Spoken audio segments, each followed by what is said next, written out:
Do you know what your chances of being born were? Because I've been having a little look at this just because that's how my mind works. And apparently it was 1 in 14 trillion. That's mind-blowing that we've got all the way from the very beginning of time and the very dawn of evolution to this point in time where you got born. That was a 1 in 14 trillion chance of you getting born. So if that doesn't make you a miracle, I don't know what does. But the more I study astrology, the more fascinating this kind of stuff gets. And I just wanted to show you this.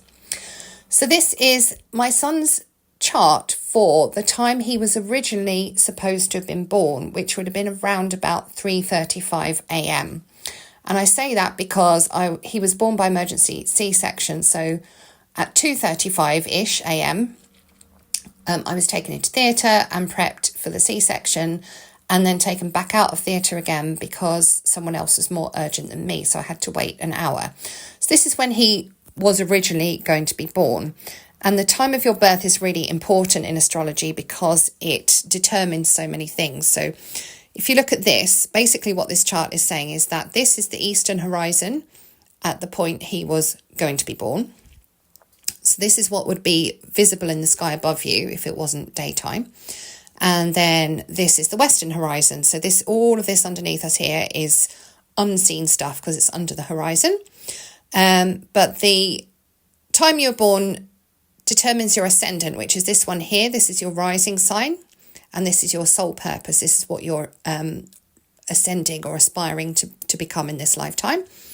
And it can also, to some extent, determine your outward appearance, so how you look to other people and your physical appearance as well. So if you've been born at 3:35 a.m., his ascendant would have been in Cancer, and then that determines all the other cusps of all these houses as well. The houses are the different areas of life. But I want to look at this one here. So this is the IC, and this talks about what you've inherited from your ancestors and what you've come into this lifetime with, that you've brought with you from your ancestry. And it can also give you a bit of a flavour for what home life was like in early childhood. So this is in Cancer. So if you knew my son and you knew this chart, you would see that this kind of doesn't really fit him. He's very Leo. And he has got his Sun, Mercury and Jupiter in Leo here, but he's outwardly Leo, like he's 100% Leo. You can't fail to notice that.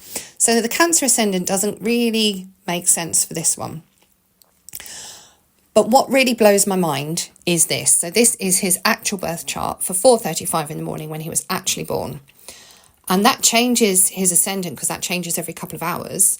So that gives him an ascendant in Leo, which 100% fits him. And I'll show you the other aspect of that in a minute. But the thing I really wanted to show you is that that changes the IC to Libra. And so, like I said, the IC is what you inherit from your ancestry and what you bring in from your ancestral line. And he is in the sign of Libra, which is the scales. He has an inherited metabolic condition. So it's a condition that's genetic. It's been passed down through his family.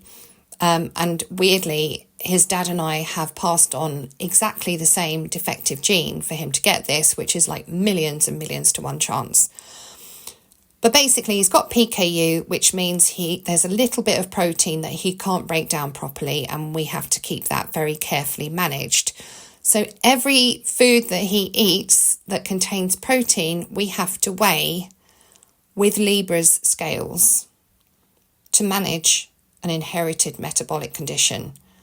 And it's all here in the chart. It's so literal. I think it's really, really interesting.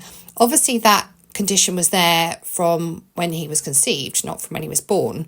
So that makes me think, well, what came first then? Was the chart kind of already decided? Was he already pre-designed, if you like, before he was born? Or because I was always taught that you draw up the chart for the time the person was born, and the time they were born determines what kind of person they become. But this is kind of making me think again, because I'm like, well, he already had the PKU when he was born, and the chart is showing that very literally.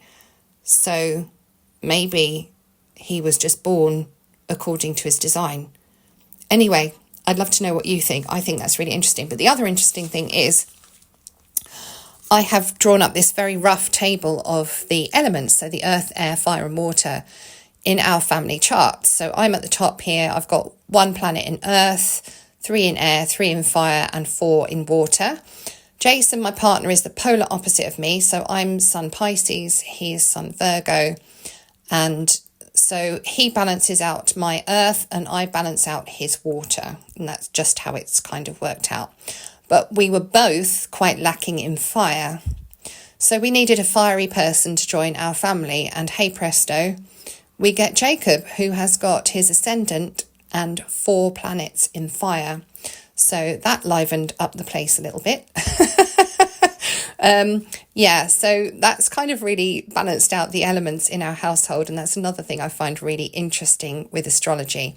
So if you find this as interesting as I do, and you would like to learn a little bit more about yourself and your personality with astrology, I am actually starting to do what I call cosmic snapshot, like really mini birth charts, just to start giving you a bit of a taster as to what your birth chart says about you.